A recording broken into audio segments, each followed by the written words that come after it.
Hello, welcome to Reading with Mo. Happy Sunday. I'm glad that you guys are tuning in to see what my worst books of 2022 were.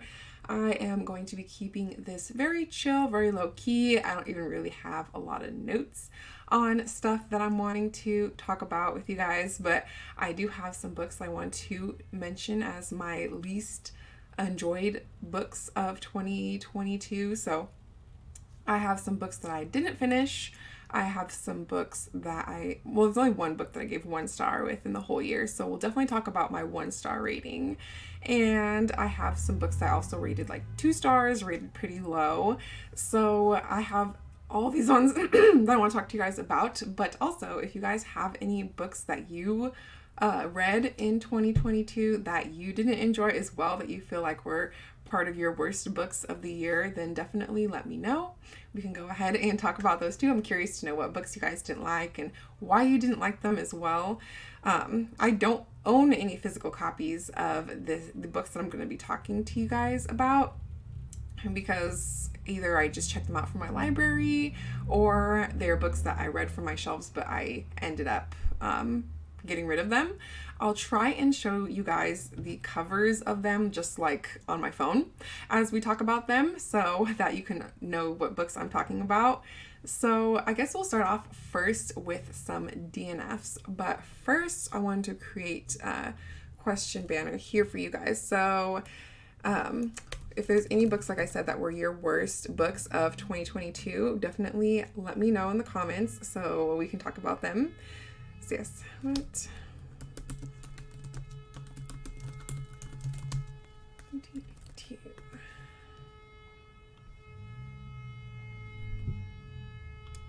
Okay, so we're gonna go ahead and start with the DNFs. Altogether in 2022, to my most accurate guess,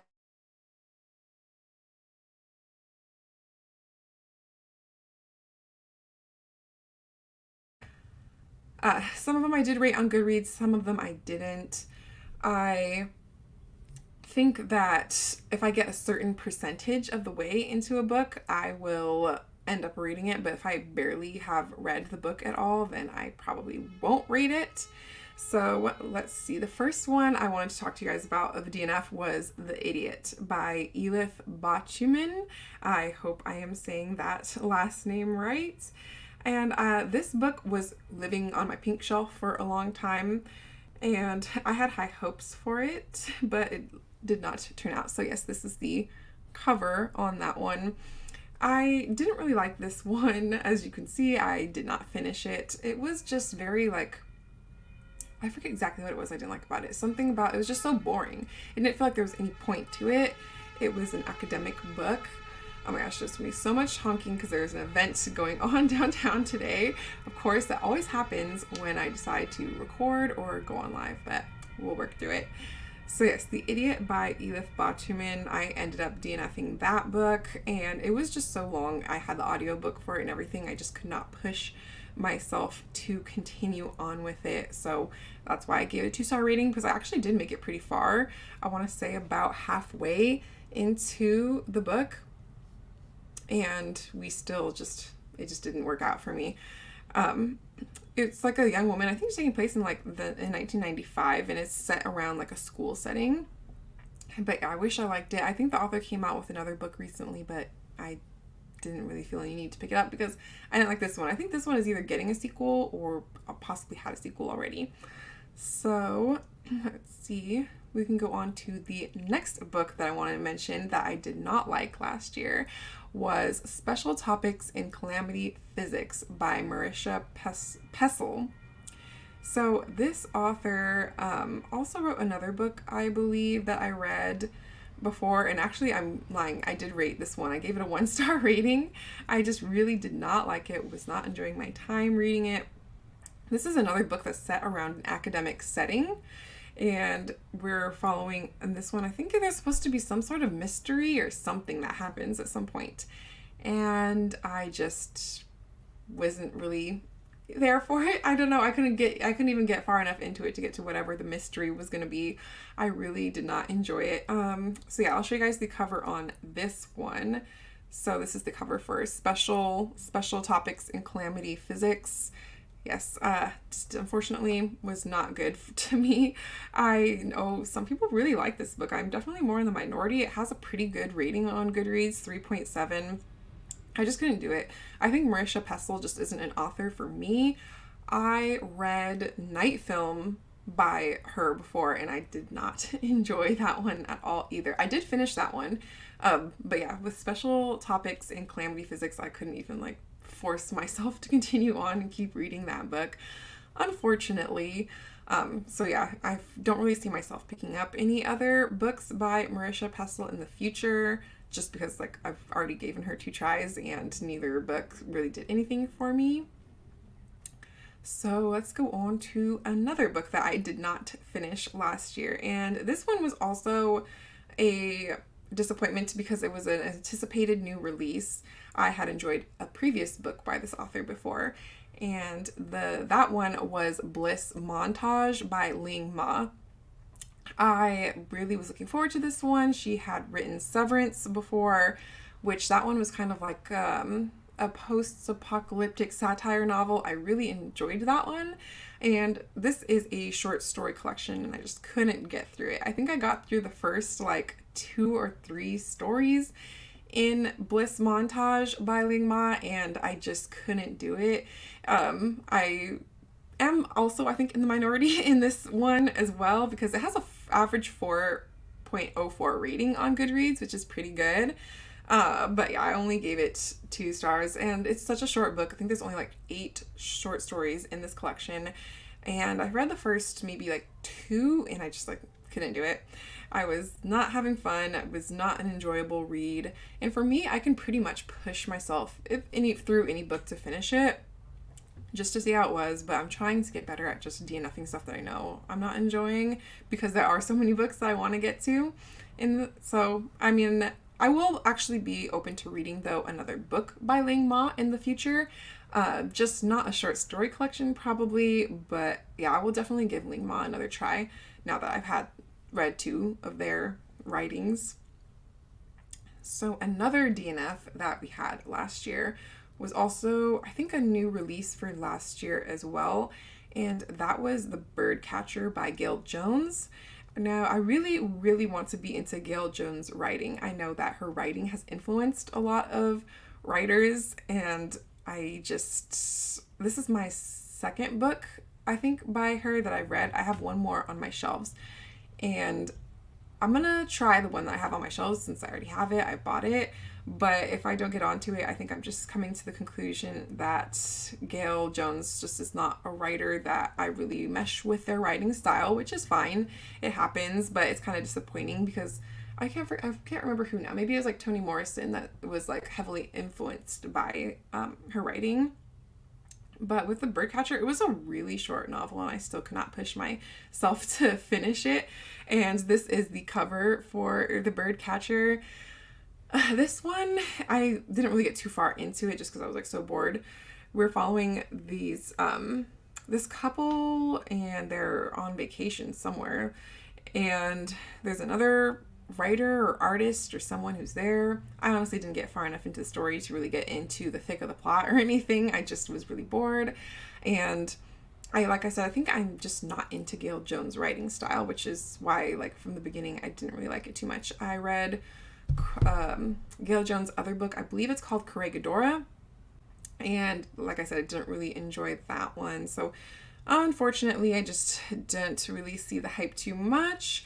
But also, I forgot to give a disclaimer at the beginning of this, which I should have, which is, if some of these books that I put on my worst list of the year, you guys really enjoy, like, more power to you. I'm not saying these are like terrible books and you guys are terrible readers if you enjoy these ones, but these are just books that didn't work for me and my personal reading tastes.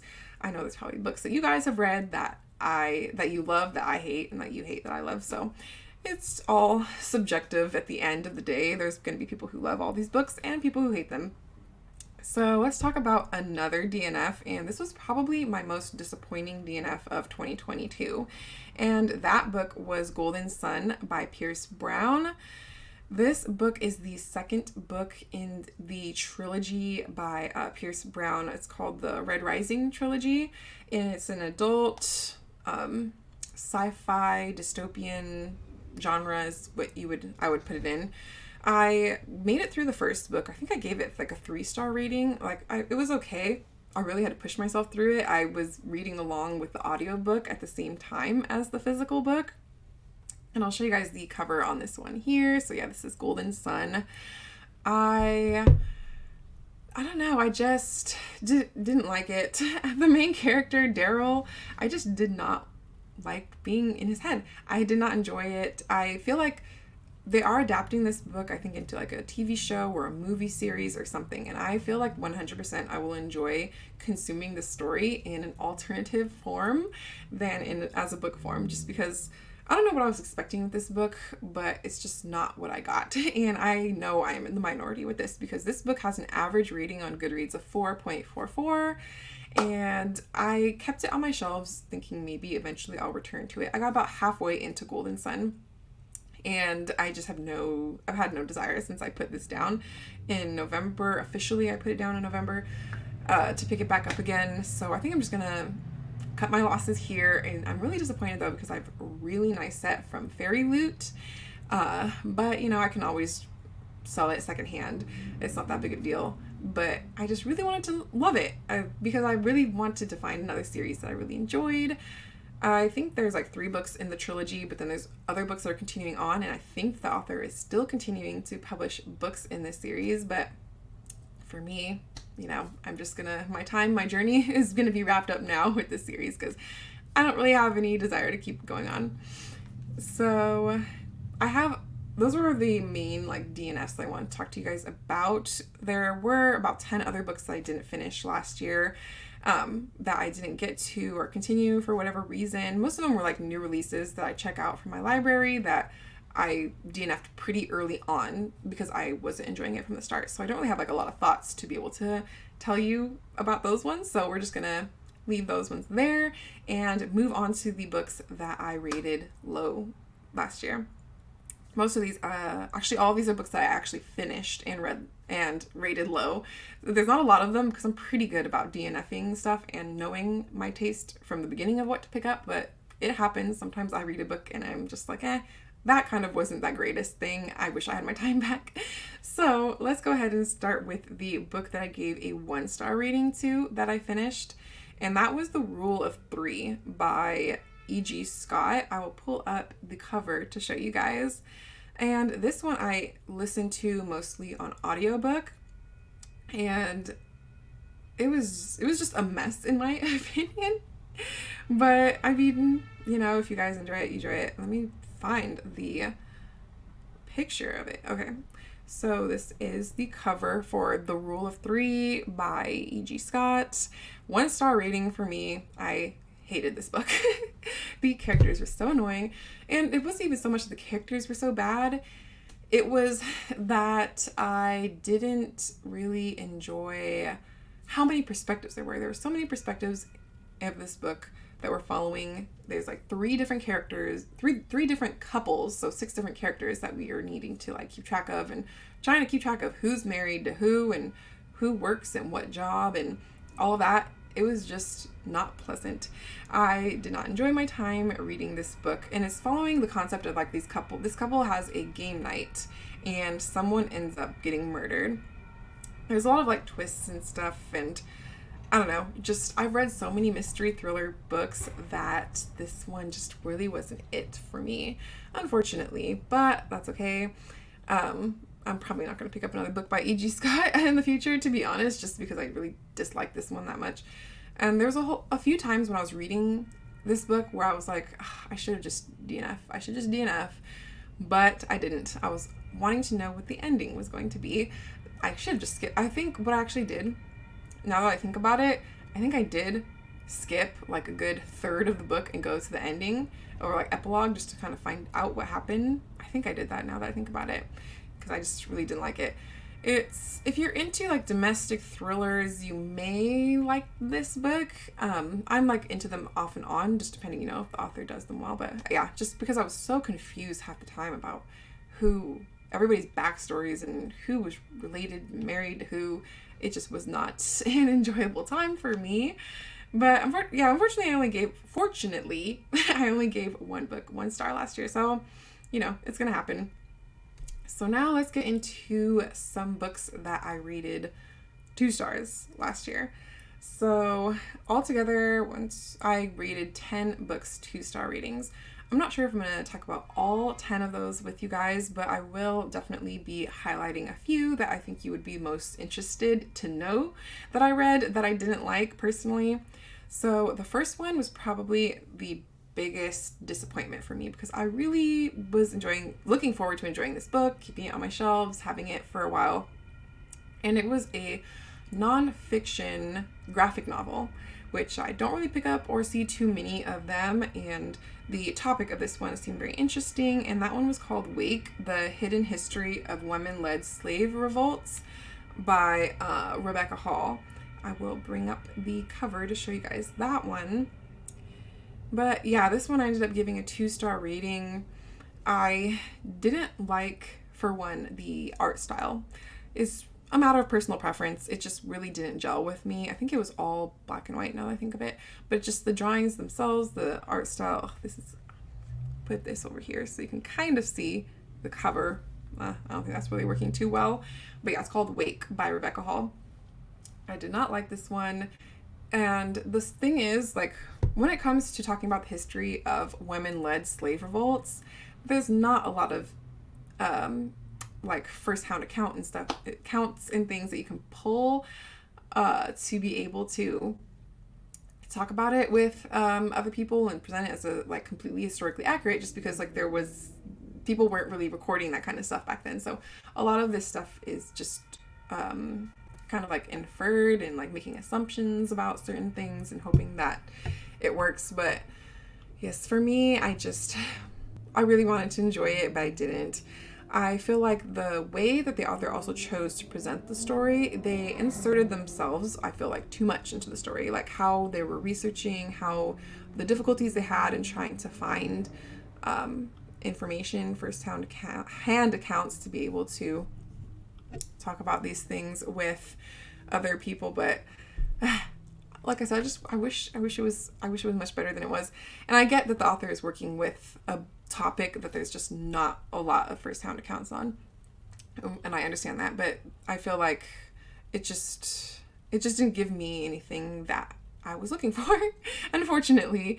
And like I said, that being combined with I didn't like the illustration style. The illustrator on that was Hugo Martinez, which, I mean, that's also very subjective. Everybody is into different art styles, and it just was one that I didn't really like too much. But if you guys want to check it out, like I said, it's not like it's a terrible book. It's just not for me. And I feel like I said, the author put a little bit too much of her own story and her own self into this book, where it's that's not why I picked up this book. I didn't pick up this book to read about you and your research. Your actual research process. I picked this up because I wanted to actually know about this topic. And I understand it's a very hard topic to find information on. So props to the author for trying, I'm sure. And some other people enjoyed this book. I feel like this is one I'm in the minority on. It has a Goodreads rating average of 4.3. So yes, there's a lot of people who really did enjoy it. Just for me, I was not one of those people, unfortunately. And so yeah, I actually did own a physical copy of this book, and I ended up taking it to my local used bookstore. So let's find another 2-star book to talk about. So let's see. Okay, another one I know I did want to mention was Good Rich People by Eliza Jane Brazier. Okay, before we move on to that, I do want to, thanks for the comments, Tom. I can see here that you agreed that the author inserted herself into the story a bit more than you'd like. And yeah, I feel like that was pretty much a pretty common thing that I've seen on Goodreads reviews, that people felt that way a little bit. But, very interesting. Yeah, thanks for the comment. And so the book I was saying I wanted to speak about next was Good Rich People by Eliza Jane Brazier.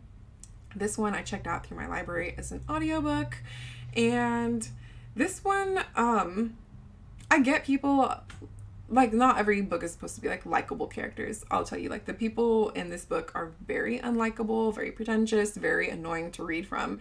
So after a while, it just kind of gets old. And I just really disliked the characters so much. And I feel like there's a difference between creating unlikable characters and creating characters where you just like can't stand reading from their perspective. Like, there's definitely like a fine line between that. And I feel like these characters kind of read more like caricature stereotypes of like the just extremely wealthy, out of I don't know what word I'm looking for, like just like out of tune with modern day realistic things. So we're following a girl, her name was Lila, and her husband takes this game that they have between the two of them to basically like this extreme level. And they basically invite these people who are like self-made, typical average people to live in their guest house. And then their whole game is to ruin that person's life. So, the premise definitely sounded very interesting. This is why I was interested in it in the first place. And I did read this book back in February of last year. So I'm a little bit hazy on all the exact specific details, specific twists and turns that happened in the book. But I just remember I didn't like it. I feel like this is a very divisive book. When I look at the reviews, it has a pretty middle of the road review average rating, 3.2, but looking at the specific reviews, it's like everything is either like 1 star or 5 stars. You're gonna either really love this book or you're gonna hate it. And so like I definitely was more on the side of I didn't really care for it too much. It was very easy to listen to, though, I will say, as an audiobook. Very easy to follow along. It doesn't take a lot of brain power to follow along with it. And this is the cover on this one for Good Rich People. But yeah, just not really the greatest for me. I would be, though, I think possibly interested in picking up another book from this author in the future. We'll see if they write or come out with anything that,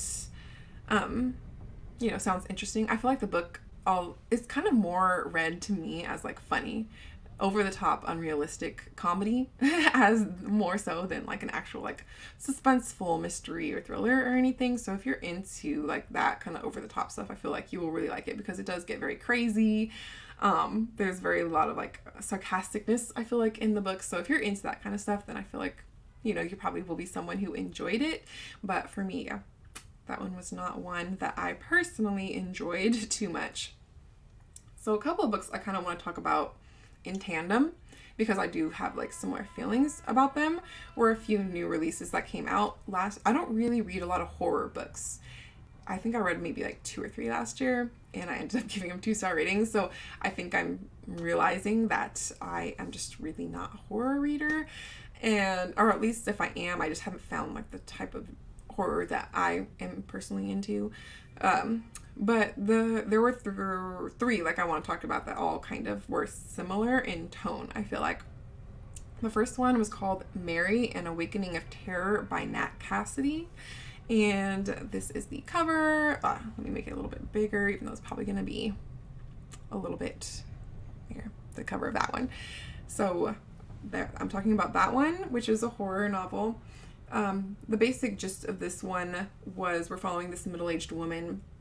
She kind of keeps very much to herself, and she starts having all of these weird things happening to her that almost seem like menopause, but to a more extreme point where you're like, weird things are happening, voices in her head, she's hallucinating, all this kind of stuff. And she moves back to her hometown because she's been fired from her job. And she sees all these like visions and things that are happening, and they are echoing the experiences of this infamous serial killer. So then the killings begin happening again. I read this one back in July of last year, so I don't know, it wasn't really for me. And this book, like I said, I'm not really a horror reader, and I gave it 2 stars, but it has almost a 4-star average rating on Goodreads, so if you like horror, you probably would like this book. It's just, yeah, that one did nothing for me. I feel this similarly about another horror novel that came out last year. It's called Just Like Home by, who wrote that one? By Sarah Gailey. I'll show you the cover on this one as well. that I unfortunately also gave a 2-star rating to. It's gonna be very blurred out. So yes, Just Like Home by Sarah Gailey was that one if you're wanting to look it up. This one we were following our main character, her name is Vera, and we're following her mom. They have this like weird this long like estrangement between the two of them. Both of these books that I'm talking about have to do with like serial killers, so I feel like that's why I also get a lot of the details between these two mixed up, because I read them around the same time. I read these both in July of last year and they had very similar plots, so the details of them kind of get confused in my head a little bit with both of them. But in the Just Like Home, we are following Vera and her mom, and so she's come back to the home of a serial killer. I think it was like this one, was it her dad that was a serial killer or something like that? But anyway, she comes back and there's this other guy who's like living in their back house who's an artist, and he's doing some sort of art installation based off of her dad, who was like a serial killer. And she starts getting all these notes in the house in her dad's handwriting, and he's like insisting that it's not him. I don't even really remember the outcome of this book at this point, like, because I rated it 2-star rating. Like, if I give a book a low star rating or a DNF, it's like completely out of my mind. After that point, I don't think about it again. But yeah, so this is not one I would recommend. But like I said, if you guys are into horror, then you might like these two and you might want to pick them up. But for me, they just were not worth it to me. And so let's find another book to talk about. So I feel like I gave a lot of mysteries a 2-star rating last year. I'll quickly mention a couple of the mysteries that I also gave 2-star ratings to. The first one is called Dear Miss Metropolitan by Carolyn Feller. This one I randomly picked up at, I think like a good, what was it called? The Barnes & Noble half price sale. So I picked this one up there and it was just okay. The premise is really interesting in that we're following these women who were all abducted or kidnapped by the same guy. And I just didn't really like the way that the author chose to tell the story. I'm not into like collective voices writing, and that's not really it for me. So yeah, this book we were following, there's 3 different women who were all abducted and like kept in this house by a guy for like years or whatever. And yeah, I just didn't really like it. I was hoping to, especially because I don't feel like I read a lot or come across as much Black authors who are doing mystery, thriller genre stuff. And when I was really just hoping to like this one, but yeah, it just didn't really do anything for me. I think it has an average Goodreads rating of around 3. It doesn't seem like there was a lot of people that loved it as well. It was kind of just like middle of the road. I think even when I read it, I was like going back and forth if I was going to give it a 2 or 3-star rating, and I ended up going with 2-star rating because like, yeah, I didn't really care for it. I don't know what I was expecting it to be, but it was just kind of different than what I got out of it. There's not really much like suspenseful parts, I guess you could say. It's a very quiet book. Another mystery thriller book that I rated 2 stars was called One of the Girls by Lucy Clark. This one, I'll show you the cover on. And I think this one involved like a group trip with a bunch of girls. I also listened to this one on audiobook as well.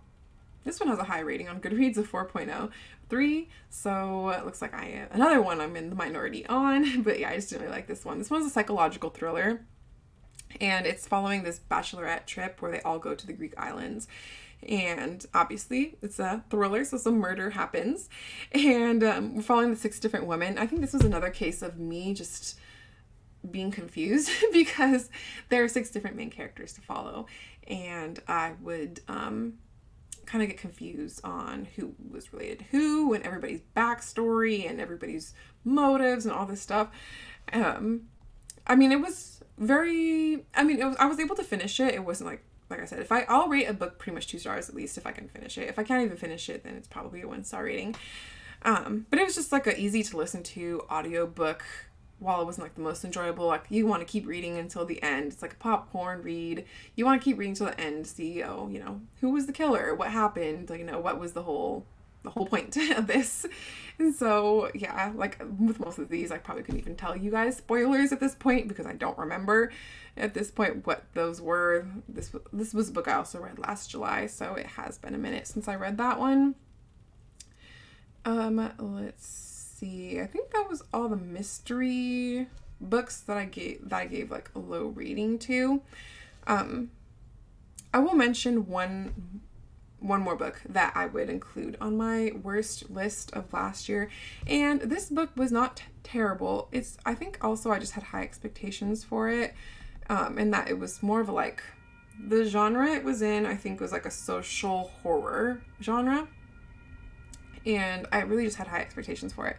And it did not deliver. And I did have a physical copy, and I ended up getting rid of it because I didn't want to keep it on my shelves, and that is Cherish Farah by Bethany C. Morrow.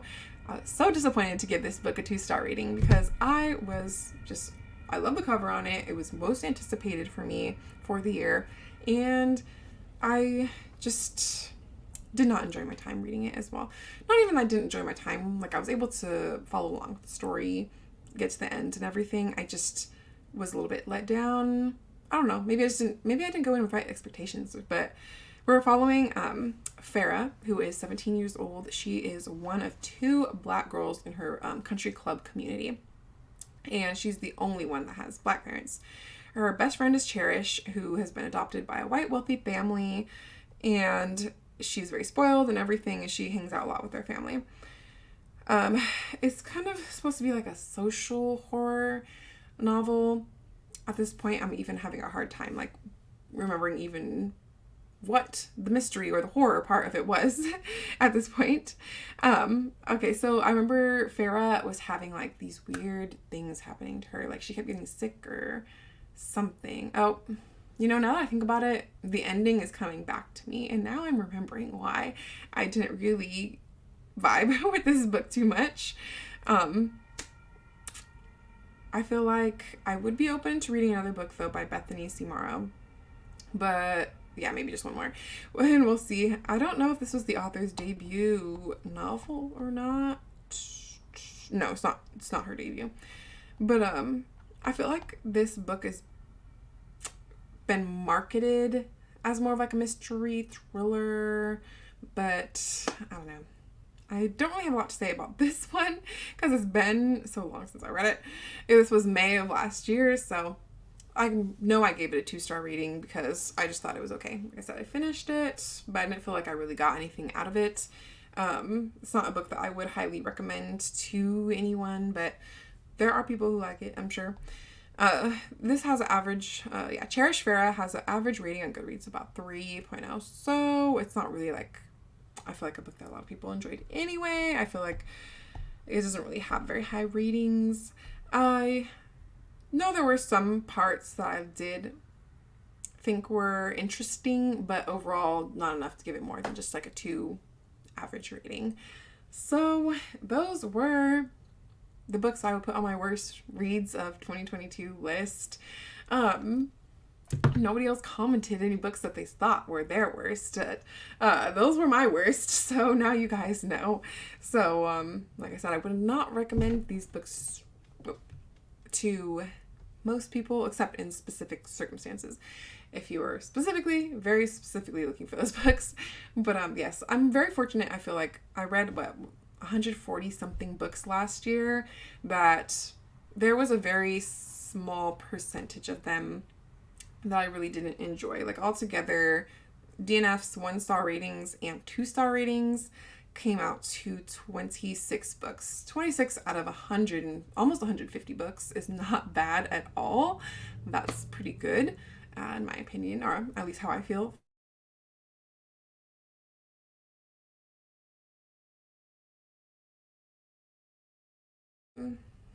Sorry, I don't know if my Wi-Fi is like going in or out or not right now. I think my connection is unstable a little bit off and on because it's raining and stuff right now. I expected of course, the Wi-Fi would kind of be messy. But what was I saying now? Oh yes, I think after all these years of reading, I'm pretty good at honing in on what I'm gonna enjoy, what I'm not gonna enjoy. Now I just need to get better at DNFing earlier on in books when I know that it's going to be a low star rating. Like, even if I know a book's going to be 3-star rating, I probably should even start DNFing more of those because I want more 5-star reads. Last year, I only had 10 5-star reads. If you guys want to see what those 10 were, I did a live 2 Sundays ago talking about my best books of 2022, and those were all on there. So I'll leave a link down below in this video once I'm done wrapping it up here, and if you guys want to check that out. I definitely had some good reads from last year. But the majority of my reading I feel like falls within a 4-star rating, which is good, or like 3 to 4-star rating, so it's always good for sure. And then our last comment here from Tom said, at best I can only marvel at the high ratings that certain books enjoy on Goodreads. You know, I feel the same way sometimes too. But one thing I did notice about comparing my ratings for the books that I rated highly for last year was they did have good ratings on Goodreads. So maybe I'm just typical and basic in that I enjoyed those books too. Like, I didn't like anything. Nothing made my top 10 list that had really low Goodreads ratings, if that makes sense. Like, take with that information what you will. But it's been enjoyable talking with you guys and telling you my worst books of 2022. I've definitely debated whether or not I was going to do this because I feel bad saying that these are books, but like I said, these books were not like the worst books ever, just books that I didn't enjoy as much as other things that I read last year. But yes, that's it for today. Let's hope that when I do this again next year for my worst books of 2023, that maybe I won't have any. You know that's not gonna happen. But yes, thanks for joining me today. If you guys are watching this on the replay, go ahead and comment below as well any books that you wanted to mention that were your worst books of 2022. Thanks for joining me, everyone who made it to this live for Sunday, and enjoy the rest of your day and happy reading.